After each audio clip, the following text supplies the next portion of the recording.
Onlar daha iyi yarınların peşinde koştular. Hiç tanımadıkları insanların hayatlarına varlıkları ve çabalarıyla katkıda bulundular. Onlar insanlara cesaret verdiler. Onlar fırsatlar yarattılar. Günlerini bu uğurda harcadılar. Bunu yaparken hiçbir ödül ya da övgü beklentileri yoktu. Sadece daha iyi yarınlara inandılar. Umut ettiler. Bu mücadeleden hiç vazgeçmediler. Bu program insanların hayatında fark yaratanları arıyor.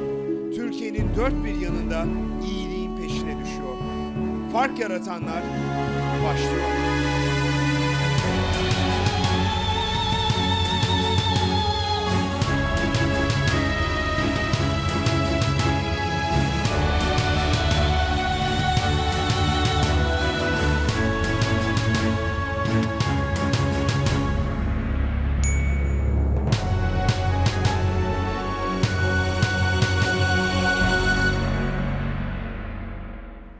Sevgili seyirciler, yeni bir Fark Yaratanlar programına hoş geldiniz. Bu programda köy köy, şehir şehir Türkiye'nin dört bir tarafını dolaşıyoruz ve Türkiye'nin A takımını çıkartıyoruz. Bu öyle bir A takımı ki Türkiye'nin iyiliksever insanların A takımını. Kimi zengin, kimi fakir, kiminin bir kariyeri var, kiminin hiçbir şey yok. Ama hepsi bu ülkenin insanlarına inanmış, hiç tanımadığı ya da tanıdığı insanların hayatında bir fark yaratmış isimler. Fark Yaratanlar programının bugünkü konuğu da ta Hakkari'den geliyor. Hakkari çok uzak, gözden uzak ama gönülden ırak değil. Bilmiyorum Hakkari'ye gittiniz mi? Biz haber vesilesiyle artık neredeyse her yıl birkaç defa gidiyoruz, bakıyoruz ve Hakkari'deki değişimi de görüyoruz. Hakkari'ye gittiğinizde Ulu Dağları görüyorsunuz. O Zap suyunun coşkun akmasını. Siyaseti, politikayı bir kenara bırakırsanız yalnız, yapayalnız bir şehir de görüyorsunuz. Yapacak çok fazla bir şey yok. Hele kışın yollar da kapanınca, zaten yazın çok gideni geleni de yok. Turizm de pek gelişmiş değil. İnanın yapacak çok fazla da şey kalmıyor. İşte bu Hakkari'de özellikle gençlerin bir şeye tutunması lazım. Bir beden eğitimi öğretmeni olan Erol Hanlıgil de bu gençler için bir basketbol etkinliğinden yola çıkmış ve bir anlamda Hakkari'nin beyaz gölgesi olmuş. Gerçekten bizim gidip gördüğümüzde gıptayla yaptığımız bir haber. Gerçek bir fark yaratan hikayesi.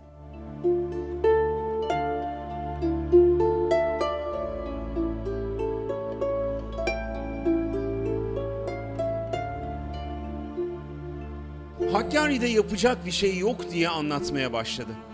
Toprağın rengi yüzüne kazınmıştı. Saçlarının karası, kaderinin de karası olsun istemiyordu. Gözlerinden umut yansıyordu. Bir cümlede anlattı bize her şeyi. Yapacak bir şey yok dedi. Kısa ve netti. Burası mecburiyet bölgesi. Biz burada hiçbir şeyi elimizin tersiyle itmeyiz. Güzellikler az gelir. Biz de peşinden koşarız.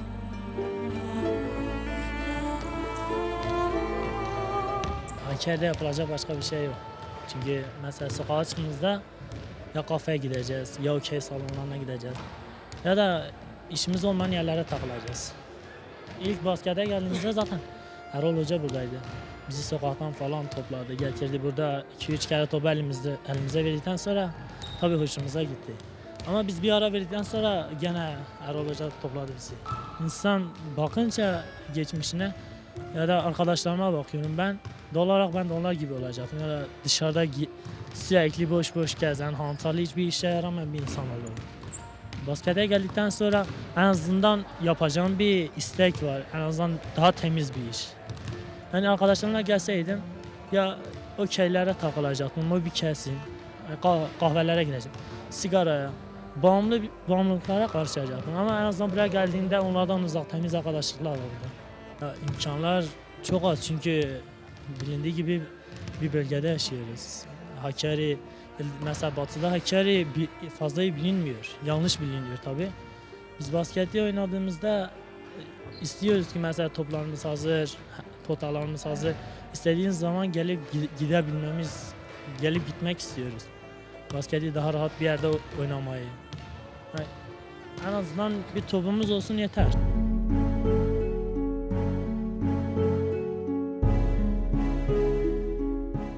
Siz hiç yapacak hiçbir şeyin olmadığı bir şehirde yaşadınız mı? Sadece bir caddesinin olduğu, sinemanın hiç gelmediği, kışın, soğuğun 8 ay terk etmediği bir şehirde hayatınızı geçirdiniz mi? İşte Hakkari böyle bir şehir. İnsanların umutlarıyla ısınan, herkesin hayal perdesinin sinema görevi gördüğü, tek bir caddesinde bir dünyanın aktığı bir şehir. Ve hayatında fark yaratan isimler bu şehirde güneşi her sabah yeniden boyuyor. Her sabah bu şehrin yeniden umudu oluyor.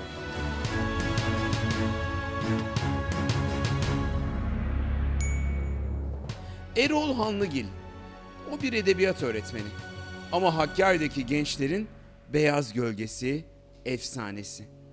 Erol Hanlıgil, Hakkari'ye ilk atandığında bu şehir kendi yalnızlığıyla dans ediyordu. Erol Hanlıgil sadece edebiyat dersi vererek gençlerin hayatını değiştiremeyeceğini anlayınca bir yol düşündü, aklına basketbol geldi. Kendi hayatının iz düşümlerinden yola çıktı ve unutulmaz bir hikaye yazmaya başladı.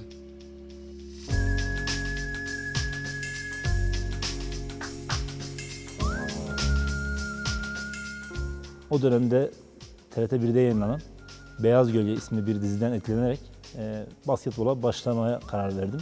Ve o dönemki beden eğitimi öğretmenimin de gerçekten çok büyük destekleriyle basketbola ilk olarak Van'da başladım. Ortaokul 1'den itibaren bir fiil 21 yıldır şu anda basketbolun içerisindeyim.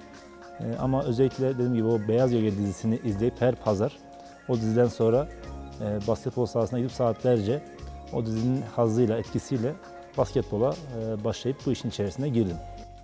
Beyaz Gölge dizisinde Zenci Mahallesi'ne gelen beyaz bir antrenörün oradaki gençlere basketbolu sevdirip orada yaşadığı zorluklar anlatılıyordu.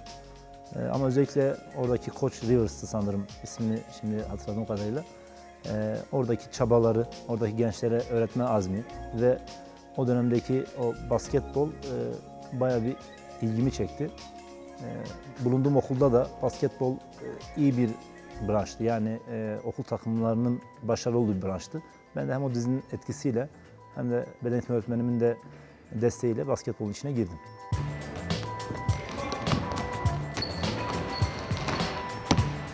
Erol Hanlıgil, gençleri basketbol için bir salona getirmenin ilk aşamada zor olacağını düşündüğü için basketbolu gençlerin yanına, sokağa götürdü.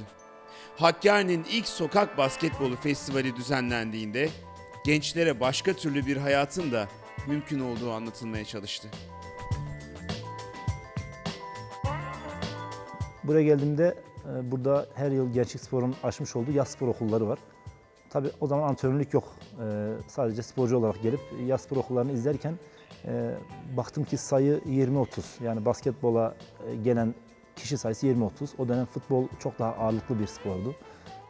Zaten toplam yaz spor okullarının kapasitesi, yani başvuru sayısı da 200-300'ü geçmiyordu. Bizim basketbolunda 20-30 kişiydi. Ben de işte buradaki il müdürünün de ve bir tesadüften kaynaklı olarak antrenörlüğe başladım. Ve burada bir altyapının olmadığını da gördüğümde bir altyapı oluşturmam gerektiğini, basketbolun ancak altyapının oluşturulmasıyla daha iyi yerlere geleceğini düşünerek bir altyapı oluşturmaya başladık. 2-3 sene sonra yaz spor okullarında basketbola başvuran öğrenci sayısı 300-400 buldu. Kıyıda köşede kalmış, Türkiye'nin çok uzağında, dağların kenti denilen bir ilde futbol yine öncelikli spordu.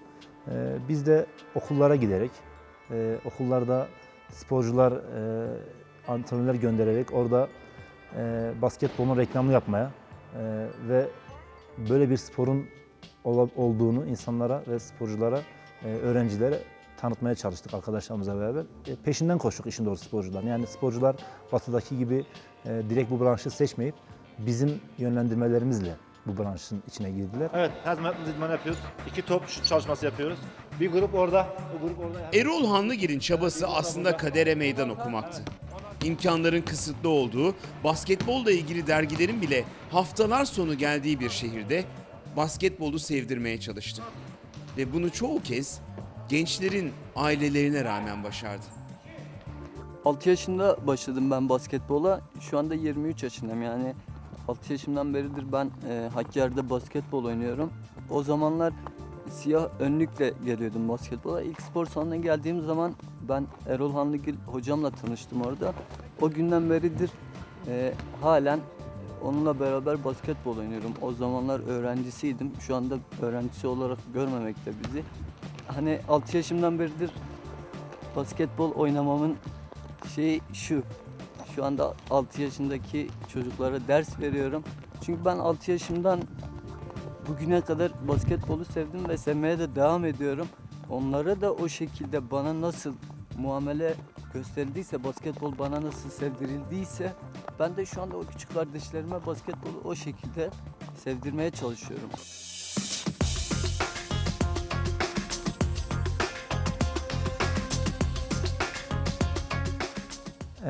Hakkari'de yaşamanın en büyük zorluğu bir kere dediğim gibi gözden ve Türkiye'nin çok daha uzağında olması, bazı şeylerin buraya çok geç ulaşması. Gerçi yani son dönemde teknolojinin ve televizyonun gelişmesiyle bu daha çabuk olmaya başladı, bu etkileşim. Ama o bizim başladığımız dönemde bu çok daha zordu. Bir basketbol CD'sinin, bir basketbol kasetinin, bir basketbol kitabının bize gelmesi inanın 4-5 yıldan aşağı sürmüyor. Yani biz ancak bir arkadaşımızın bize göndermesiyle bu kaynakları elde edebildik. Onun dışında karla yaşamaya çalışan bir memleketiz sonuçta. Burada her yıl neredeyse 3-4 metre kar yağar. 8 ayda biz bu karla mücadele ederiz. Onun dışında hani imkansızlıklar çok fazla. Burada çok da iyi destek alamıyoruz işin doğrusu. Sadece basketbol için konuşmuyorum. Burada yapılan masa tenisi antrenör arkadaşımızın da, güreşçi arkadaşımızın da, voleybolcu antrenör arkadaşlarımızın da hepimizin sıkıntısı bu. Yani çok fazla destek alamıyoruz. İnanın bu işi biz gönülden sevmiyor olsaydık bu işi çok da iyi yerlere getiremezdik. Halkın bize desteği çok fazla değil. Buraya maç izlemeye gelen, sporcusunu takip eden anne babaların sayısı çok az. Biz neredeyse sporcularını kaçırarak buraya getirmeye çalışıyoruz. Onlara göre şöyle bir durum var. Şimdi ben edebiyat öğretmeniyim. Bunu yıkmaya çalışıyoruz şu anda üniversiteye kazanan sporcularımızla beraber. Onlara göre spor, basketbol veya başka bir branş eğitimi öldürür. Yani onların kafasındaki olay öğrencisi mutlaka üniversiteyi kazanacak ama basketbol onların zamanını öldüren, onlara hiçbir şey vermeyen bir aktivite ve ondan kaynaklı olarak da çok da bu çocukların spora gelmesini istemiyorlar.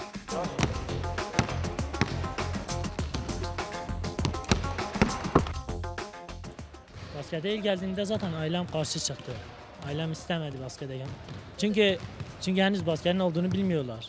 Yani basketi söylesek topla oynanan kötü bir oyun olabiliyorlar. Mesela insanı sakatlayacak. Daha çok gidin eğitim, okulunuzu okuyun. Sadece okulu okuyacaksınız, sosyal faaliyet olmaz.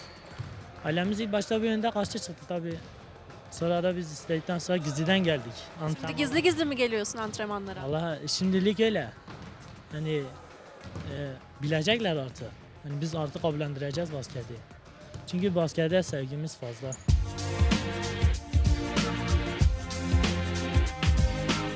Gün geldi öğrencileri topladı, malzeme bulamadı. Takımı kurdu, bölgesel lige girmek için yatırması gereken parayı bulamadı. Ama o yılmadı. O hayallerini teminat olarak gösterdi. Bankadan kredi çekti. Bizim bu işten aslında hiçbir kazancımız yok. Bu işin gelirleri şimdi federasyon ödediği çok ciddi bir miktar var. Ama bu biraz işte turnuvalara çıkacağımız zaman hemen değil de 4-5 ay sonra verilir. Yani sonuçta bizim turnuva gitmemiz için çok ciddi bir meblağ gerekiyor. Yani 3-4 bin liradan bahsediyoruz biz. Biz bunu destek alamadığımız zaman büyük çoğunluğunu ben ve eşim kendi maaşımızdan, ek dersimizden, işte kendi imkanlarımızla sağlamaya çalıştık yıllarca. Fakat bu 2 yıldır Sayın Valimizin de desteğiyle, Valimizin desteğiyle biz basketbol özellikle profesyonel takımımızın, bölgesel takımımızın gidiş gelişlerini valilik destekli olarak halletmeye çalışıyoruz. En azından çabalarımız az da olsa takdir edildiğini biz burada gördük. Ama daha önce işte misalen bir Sivas'a, bir Diyarbakır'a, bir bazen Tekirdağ'a takım götürürken maalesef biz maddi destek sağlayamadığımız için kendi bütçemize, kendi imkanlarımıza gitmeye çalıştık. Bir dönem bölgesel lige girmek için federasyonun çok cüzi demiyorum ama 4000 TL bir para yatırılması gerekiyordu giriş katılım bedeli olarak. Biz bunu tüm esnafımızı dolaştık maalesef sağlayamadık. Ben de eşimin adına bir kredi çektim 4.000 YTL. Onu biz yatırdık ve lige bu şekilde girdik. Ondan sonra 2.000-3.000 YTL'de yine lisans parasını yine kendi cebimizden karşıladık. Zaten şu anda takımın ayakkabısından tutun formasına, eşofmana biz bunları saymıyoruz biraz. Onlar zaten bizim için artık sıradan olaylar. Biz bunu çok da böyle abartarak işte ayakkabı aldık, eşofman aldık diye şey yapmıyoruz. Çünkü artık onu biz zaten bir şekilde sağlıyoruz. Yani kendimiz onu artık almaya alıştık. Erol Hanlıgil'in geleceğini ipotek vererek kurduğu takım bugün Hakkari'nin tek basketbol takımı. Dün ona sırtını dönenler bugün salonları dolduruyorlar. O ise gençler için bir idol, gelecekleri içinse bir umut oluyor. Bu işi belki de en büyük sebebi de bu. Yani biz o çocukların üzerindeki olumlu etkileri, olumlu duruşu görünce daha da bu işe sarıldık, dört elle sarıldık. Bir kere Hakkari dediğim gibi 8 ay altında olduğu için okey salonlarıdır, internet salonlarıdır, kafelerin çok yoğun olduğu bir memleket. Ve gençler neredeyse zamanlarının büyük kısmını bu salonlarda geçiriyorlar. Biz onları bir kere öncelikli olarak onları bu kahve köşelerinden, bu okey salonlarından ve internet kafelerden buraya çekmeye çalıştık. Onları buraya almaya çalıştık. Ve ben basketbolu işte topun yere vurulmasını, bir turnike atılmasını çok büyük bir şey olarak görmüyorum. Ben bu işi eğitim olarak görüyorum. Sonuçta bir edebiyat öğretmeni olarak da bu işin eğitim boyutu benim için çok daha önemli. Ben ilkokuldan aldığım bir çocuğu elimden geldiği kadar üniversiteye yerleştireceğim zamana kadar ki siz kendinize görünüz. Burada üniversite okuyan şu anda sporcularımız var. Hatta mezun olan sporcularımız da var. Şu anda benimle beraber öğretmenlik yapan benim basketbolcularım var. Biz olaya üniversite ve eğitim açısından bakıyoruz. Her şeyi geçtik. Eğer sağlam bir karakter, iyi bir yapı, topluma yararlı bir birey haline getirebiliyorsak bizim için başarı budur. Yani ben ve benim sporcum şunu çok iyi biliyoruz. Biz belki bir gün Efes Pilsen'de, Ülker'de veya bir başka takımda oynayamayacağız. Ama sonuçta biz burada basketbola gönül vermiş insanlar olarak kendi seyircimizin önünde bir maça çıkmak bizim için en büyük mutluluktur. Onun dışında onların üniversiteyi kazanması, onların toplumda parmakla gösterilen birer yararlı birey olması bizim için en büyük başarıdır. Ve bu bize manevi bir haz veriyor. Bu da bizim bu işe dört ele sarmamızı sağlıyor. Şu anda Hakkari'de yaklaşık 1500-2000'e yakın lisanslı basketbolcumuz var bizim. Büyük bölümünü ben yetiştirdim, büyük çoğunluğunu ben yetiştirdim. Şu anda eşimle beraber de bu işi yapıyoruz ama bu işe gönül veren antrenör arkadaşlarımız da var. Dediğim gibi bu bir grup işi, yani kesinlikle bunu ben tek başıma işte Hakkari'de bir branşı basketbolu bir yere getirmek çok zor olurdu. Ben bunu bilincindeyim. Arkadaşlarla beraber, bu işi benimle beraber seven arkadaşlarla beraber biz grup halinde bu işi yapmaya çalıştık. Paslar biraz daha düzgün, skinleri daha düzgün istiyorum. Çok yavaş tempoyla, topla tempomuzu hızlandırmadan yarınki maçta yapacağımız şeyleri yapacağız. Ben ilk olarak 14 yaşında ortaokulu bitirirken basketbola başladım. Bizim antrenör Erol Hoca'nın sayesinde başladım. O zamanlar çok popülerdi basketbol memlekette. Daha doğrusu bir genç veya bir çocuk için yapılacak aktiviteler olmadığı için biz de otomatikmen Erol Hoca'nın yanına gelmek zorunda kaldık. Nitekim de çok memnunuz. 14 yaşından itibaren oynuyorum. Şu an üniversite 2. sınıftayım. Fizik öğretmenliği bölümünde okumaktayım. Aynı zamanda üniversite takımında oynuyorum. Basketbol özellikle doğulu gençler için inanılmaz bir aktivite, mükemmel bir sosyal faaliyet. Bir kere Erol Hoca ile tanışmamızdan itibaren yeni ufuklar, zihnimizde yeni şeyler gelişmeye başladı. Biz basketbolla tanıştığımız günden itibaren doğunun hemen hemen doğu, batı her yere gidiyoruz bu sayede. Erol Hoca bize bu şehirden çıkabileceğimizi, daha yeni farklı şeyler öğrenebileceğimizi gösterdi. Kendisi aynı zamanda bir edebiyatçı. Gerçekten de gerektiği zaman öğrencisine basketbolun dışında edebiyat dersleri de vermektedir. Bu da bizim üniversite sınavlarımızda çok etkili olan, nitekim de ona müteşekkiriz.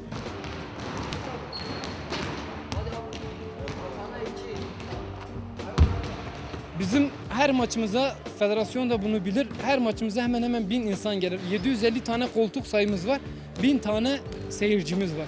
İnanılmaz bir ilgi var. Zaten Hakkari'deki tek profesyonel takım biziz. Basketbol olarak, futbol olarak zaten yok, diğer branşlar da yok. Tek profesyonel takım biziz ve nitekim de halkın çok büyük bir ilgisi var. Gençler özellikle eğer ilgi, alaka büyürse, federasyon buraya daha çok yatırım yaparsa çok daha fazla gençle karşılaşabilir, çok daha fazla çocukla karşılaşabilir. Nitekim bu hem devlet için, hem federasyon için, hem de Hakkari için büyük kazançlar demektir.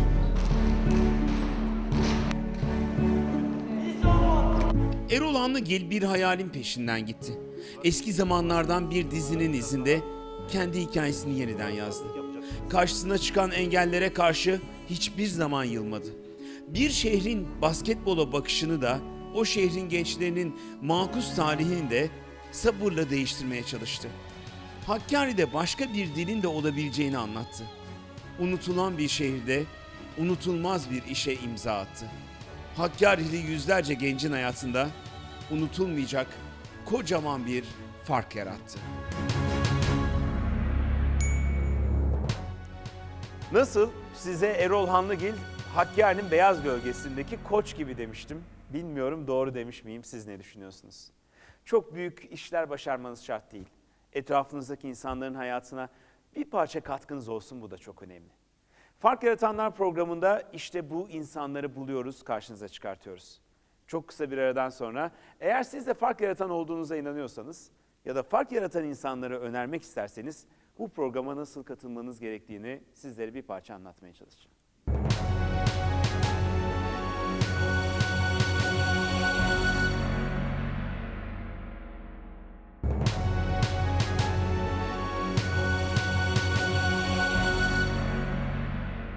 Sevgili seyirciler, Fark Yaratanlar programı artık yavaş yavaş bir klasik olmaya doğru gidiyor. Türkiye'de sivil topluma gönül veren insanların A takımını oluşturduğumuz bu programa eğer siz de konuk olmak istiyorsanız ya da birini önermek istiyorsanız lütfen internetten www.farkyaratanlar.org adresine girip formumuzu doldurun. Ya da telefonu alın, ev ya da cep telefonu fark etmez. 0212 249 23 14 nolu adres telefonu arayın ve arkadaşlarımız sizi ne yapmanız yönünde yönlendirsinler. The Seed Salon'dan karşınıza geldik. Yeni bir Fark Yaratanlar programında yine Sabancı Müzesi'nde sizlere Türkiye'nin iyi insanlarını tanıtacağımız yeni bir programda buluşuncaya kadar ben Cüneyt Özdemir. İyi akşamlar, iyi geceler diliyorum.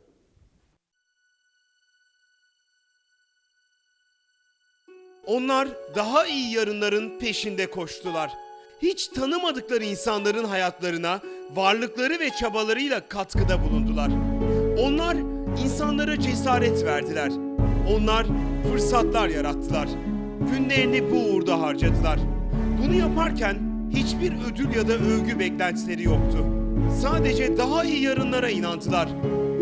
Umut ettiler. Bu mücadeleden hiç vazgeçmediler. Bu program insanların hayatında fark yaratanları arıyor. Türkiye'nin dört bir yanında iyi